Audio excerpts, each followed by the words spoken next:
دل کی چمک بڑھائے صلی علی محمد، ہر درد کی دوا ہے صلی علی محمد۔ الحمدللہ رب العالمین والصلاة والسلام علی سید المرسلین، اما بعد فاعوذ باللہ من الشیطان الرجیم، بسم اللہ الرحمن الرحیم۔ الصلاة والسلام علیکہ یا رسول اللہ وعلی آلکہ واصحابکہ یا حبیب اللہ، الصلاة والسلام علیکہ یا نبی اللہ وعلی آلکہ واصحابکہ یا نور اللہ۔ میٹھے میٹھے اسلامی بھائیوں اور مدنی چینل کے ناظرین، مدنی چینل کا سلسلہ ہے ہر درد کی دوا ہے صلی علی محمد صلی اللہ علیہ وسلم۔ اس مبارک سلسلے میں ہم پیاری پیاری احادیث سنتے ہیں۔ جی ہاں، نبی پاک علیہ الصلوۃ والسلام کے خوبصورت فرامین سنتے ہیں اور درود پاک کے فضائل پر مشتمل ایمان افروز واقعات بھی سنتے ہیں۔ آج جو حدیثیں سننی ہیں، آئیے پہلے وہ سنتے ہیں۔ رسول اللہ صلی اللہ تعالی علیہ وسلم نے ارشاد فرمایا، ما من احد یسلم علی الا رد اللہ الی روحی حتی ارد علیہ السلام۔ کوئی شخص مجھ پر سلام نہیں بھیجتا مگر اللہ عز و جل میری روح کو لوٹا دیتا ہے، یعنی میں اس درود پڑھنے والے کی طرف خصوصی طور پر متوجہ ہو جاتا ہوں حتیٰ کہ میں اس پر سلام لوٹاتا ہوں۔ اللہ اکبر۔ نبی پاک کی بارگاہ میں درود و سلام پڑھیں، آقا خاص توجہ فرماتے ہیں، گویا ہم پر نگاہ رحمت فرماتے ہیں۔ درود و سلام پڑھنے والے پر رحمتوں کی بارش ہو جاتی ہے، سبحان اللہ۔ ایک اور حدیث پاک سنیے، نبی پاک صلی اللہ تعالی علیہ وسلم کا فرمان عالی شان ہے، تین چیزوں کو تمام مخلوق کے برابر سننے کی قوت دی گئی ہے۔ تین چیزیں ایسی ہیں دنیا میں، یعنی اس کائنات میں تین چیزیں ایسی ہیں جن کو تمام مخلوق کی آواز سننے کی قوت دی گئی ہے۔ نمبر ایک، آقا فرماتے ہیں جنت سنتی ہے۔ نمبر دو، آگ یعنی دوزخ سنتی ہے۔ اور فرشتہ جو میرے قریب رہتا ہے تمام آوازوں کو سنتا ہے۔ جب میرا کوئی امتی کہتا ہے اے اللہ میں تجھ سے جنت کا سوال کرتا ہوں، تو جنت کہتی ہے اے اللہ عز و جل اس کو میرے اندر رہائش عطا فرما دے۔ اور جب کوئی امتی کہتا ہے اے اللہ عز و جل تو مجھے دوزخ سے پناہ دے دے، تو دوزخ کہتی ہے اے اللہ عز و جل مجھ سے اس کو پناہ دے۔ اور جب میرا کوئی امتی مجھ پر سلام بھیجتا ہے تو میرے سر کے پاس رہنے والا فرشتہ کہتا ہے یا محمد صلی اللہ تعالی علیہ وسلم یہ فلاں ہے، حضور کی خدمت میں سلام پیش کرتا ہے، بس اسے جواب مرحمت فرمایا جاتا ہے۔ اور جو مجھ پر ایک مرتبہ درود بھیجے گا، اللہ عز و جل اور اس کے فرشتے 1000 مرتبہ اس پر درود بھیجیں گے اور آگ اس کے جسم کو نہ چھوئے گی۔ اے میرے بیچے اسلامی بھائی، ایک ہی حدیث ہے اور کتنے پیارے پیارے مدنی پھول ہیں، بلکہ میں یہ کہوں تو غلط نہ ہوگا کہ پورا مدنی پھولوں کا گلدستہ ہے۔ جنت بھی سنتی ہے، دوزخ بھی سنتی ہے۔ اے میرے بیچے اسلامی بھائی، آئیے آج اس سلسلے کی برکت سے اس حدیث پر گویا عمل کر لیتے ہیں۔ ہاتھ اٹھائیے، درود پاک پڑھ لیجیے، الصلاۃ والسلام علیکہ یا رسول اللہ وعلی آلکہ واصحابکہ یا حبیب اللہ، کیونکہ دعا سے پہلے اور آخر درود پڑھے تو دعا قبول ہو جاتی ہے۔ اب میں دعا کرتا ہوں، آپ آمین کہیں۔ یا اللہ عز و جل ہمیں جنت میں بلا حساب داخلہ عطا فرما، یا اللہ عز و جل ہمیں دوزخ سے پناہ عطا فرما، اللہم اجرنا من النار۔ الصلاۃ والسلام علیکہ یا رسول اللہ وعلی آلکہ واصحابکہ یا حبیب اللہ۔ اب اس حدیث کو غور کریں تو کتنی دیر لگی ہمیں؟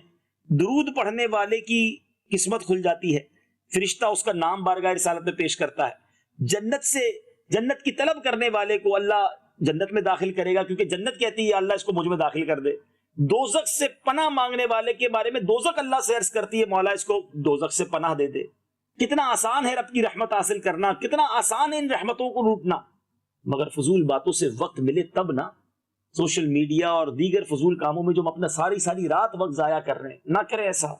جب زندگی گزر جائے گی نا، اس کے بعد انسان سوچے گا، قبر میں جا کر تڑپ رہا ہوگا کہ کاش میں نیکیاں کر لیتا، کاش درود پڑھ لیتا، 5 وقت نماز پڑھ لیتا۔ اس کے بعد موقع نہیں ملے گا۔ مدنی چینل کے ناظرین، مولا علی کرم اللہ تعالی وجہ الکریم کمال کی بات فرما گئے۔ آپ فرماتے ہیں کہ آج عمل کا دن ہے، کل حساب کتاب کا دن ہوگا، کل عمل کا دن نہیں ہوگا۔ Today is the time of action and tomorrow is the time of accountability۔ اس وقت بندہ عمل کرنا چاہے گا تو عمل نہیں، اس وقت حساب ہوگا۔ آج ایسا کام کر جاؤ کہ ادھر حساب آسان ہو جائے، آج اتنی نیکیاں کر جاؤ کہ ادھر نامہ اعمال میں نیکیوں کا خزانہ اکٹھا ہو جائے۔ اللہ کرے میں بھی اس بات پر عمل کرنے والا بن جاؤں اور آپ بھی بن جائیں۔ آج میں نے آپ کو بڑا ایمان افروز واقعہ سنانا ہے. One of the amazing story, کمال کا واقعہ ہے, ذرا غور سے سنیں گے ایمان تازہ ہو جائے گا. ابو عبداللہ الرسا رحمۃ اللہ تعالی نے اپنی کتاب تحفہ میں اس واقعے کو بیان کیا کہ بغداد میں ایک غریب تھا شخص, ایک غریب آدمی تھا مگر وہ بیوی بچوں والا آدمی تھا, بڑا عبادت گزار بھی تھا اور صبر بھی کمال کا تھا. ایک رات وہ نماز کے لیے جب بیدار ہوا تو اس نے دیکھا بچے رو رہے ہیں. وہ معلوم کیا فیملی سے کہ معاملہ کیا ہے, تو پتا چلا کہ سب بھوکے ہیں, کھانا نہیں کھایا, فاقہ ہے. اس صابر عبادت گزار نیک بندے نے کیا کیا؟ ہماری جگہ کوئی ہوتا تو کیا کرتا؟ شکوہ کرتا, شکایت کرتا, کمپلین کرتا اللہ کی بارگاہ میں, مولا میں تو نماز بھی پڑھتا ہوں, تہجد کے لیے اٹھا ہوں, بچے پھر بھی بھوکے. نہیں میرے بیچے اسلامی بھائی, بزرگان دین کا یہ انداز نہیں تھا. زباں پر شکوے رنجو علم لایا نہیں کرتے, نبی کے نام لیوا غم سے گھبرایا نہیں کرتے. اس نیک آدمی نے کیا کیا؟ اپنے روتے ہوئے بچوں کو قریب بلایا اور کہا کہ ایسا کرو, سب مل کر درود و سلام پڑھتے. آقا کی بارگاہ میں پریشان ہونا, آئیے مل کر درود و سلام کا نذرانہ پیش کرتے ہیں, انشاءاللہ ضرور کرم ہو جائے گا, غیب سے مدد ہو جائے گی. اب یہ سب درود پاک پڑھنے لگے. یہ کیسی محفل تھی درود کی, غم زدہ تھے, بھوکے تھے, فاقہ زدہ تھے, مگر پھر بھی رب کی رضا پر راضی تھے اور اللہ کی عطا سے نبی پاک علیہ الصلوۃ والسلام پر درود و سلام کا نذرانہ پیش کر رہے تھے. اب یہ نیک آدمی بھی سو گیا, آنکھیں تو بند ہوئی, قسمت جاگ اٹھی.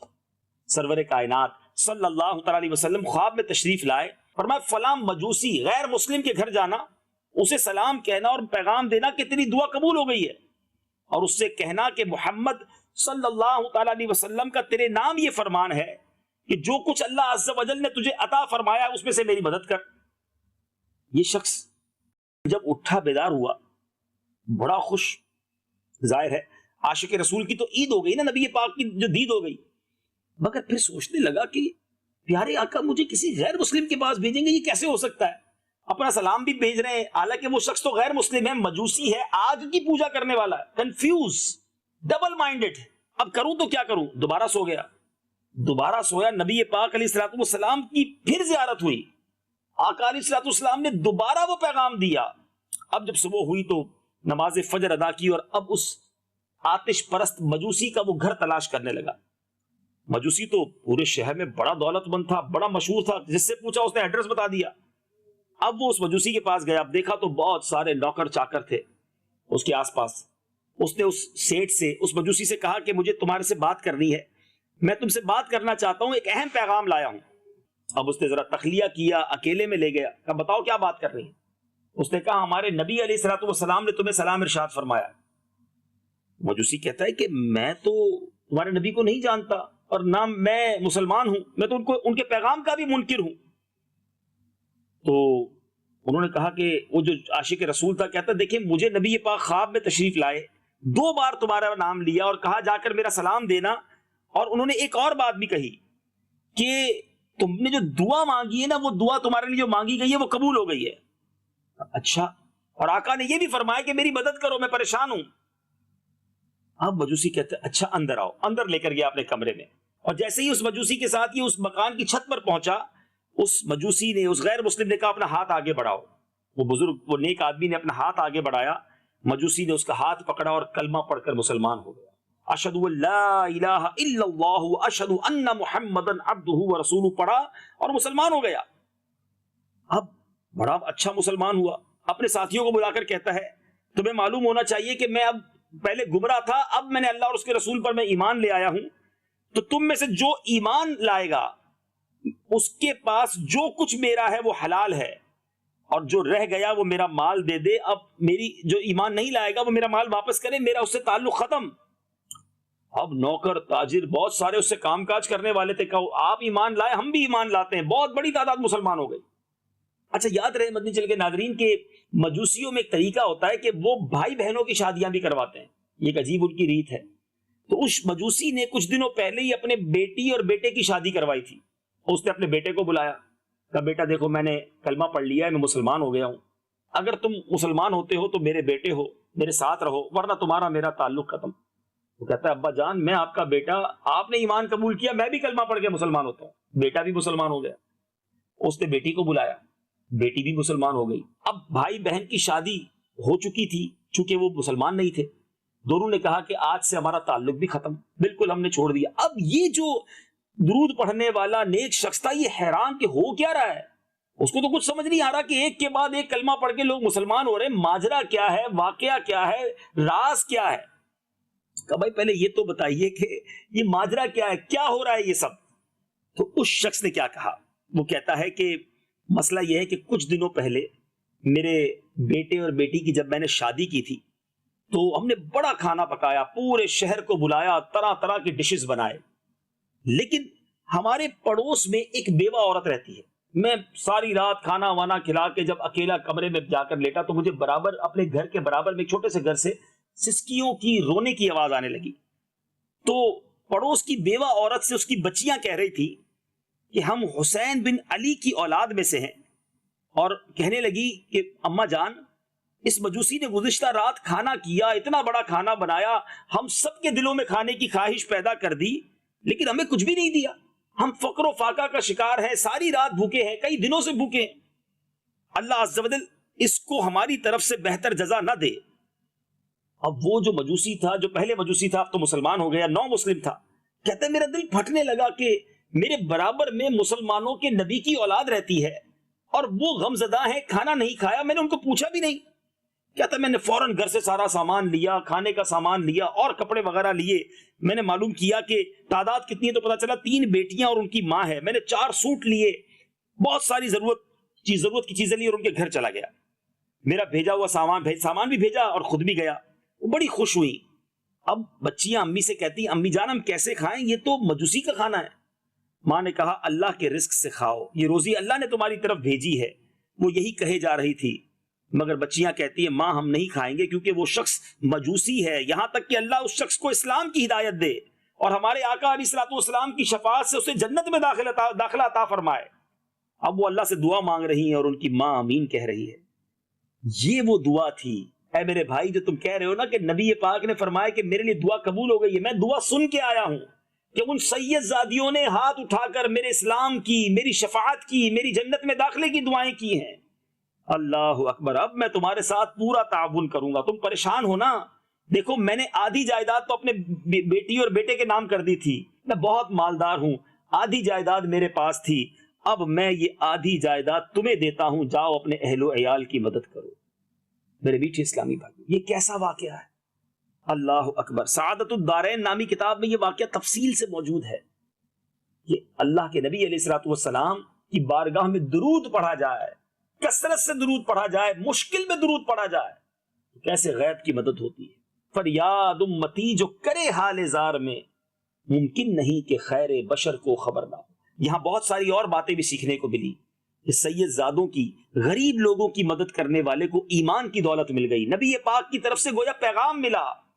تو اگر آپ کی اور میرے پڑوس میں کچھ غریب لوگ رہتے ہیں، ہمارے رشتہ داروں میں کچھ لوگ غریب ہیں، بعض اوقات لوگ آس پاس ہی ہوتے ہیں، ہم انہیں دیکھتے ہی نہیں ہیں، ان کے بارے میں سوچتے بھی نہیں ہیں، گزر جاتے ہیں سامنے سے، پتہ نہیں کتنے دن سے بھوکا ہو، سردیاں ہیں، کپڑے بھی گرم ہیں کہ نہیں، گرمی کے دن ہیں، اس کے پاس پنکھا بھی ہے کہ نہیں، برف ہے کہ نہیں جس سے وہ ٹھنڈا پانی پی لے، اس کے بچوں کو کچھ پانی پلا دے.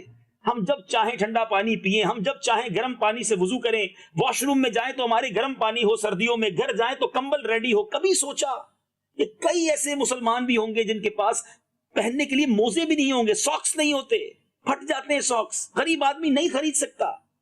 خدا را یہ احساس اپنے اندر پیدا کیجیے. اور بالخصوص جو آل رسول ہے، جو نبی پاک کی نسبت ہے، اس کے تو ادب ہی کچھ اور ہونا چاہیے نا.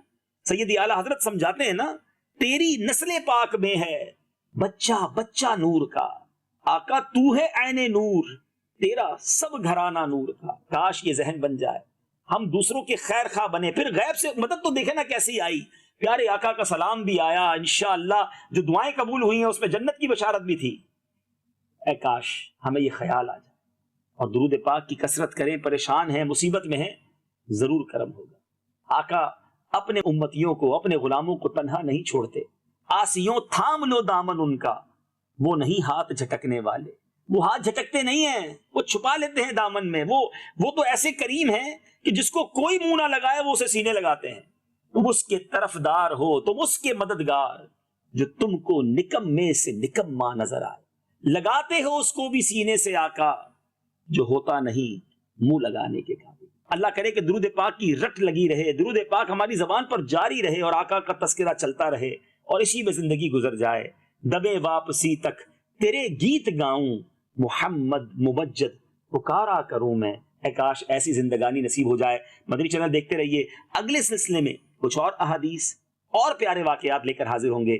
صلو علی الحبیب صلی اللہ تعالی علی محمد صلی اللہ علیہ وسلم۔ دل کی چمک بڑھائے، صلی علی محمد۔